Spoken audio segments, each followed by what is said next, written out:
Hello mga minahal kong kaibigan followers, good evening. Sana nasa magandang kalagayan kayo. Nandito naman ako maungulit sa inyo. Magdasal tayo ha. Maraming salamat. Sa ngalan sa Ama at sa Anak at sa Espiritu Santo. Amen.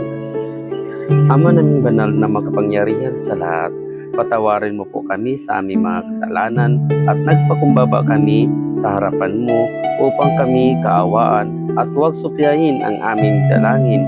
Yayaman kami umaasa at nanaig sa iyo, Panginoon. Tulungan mo po kami ng aming mga pangangailangan sa kaluluwa at sa katawan. Kami magiging mabuting Kristiyanos bilang papasalamat sa iyo, Panginoon, sa biyayang ibinigay mo sa amin.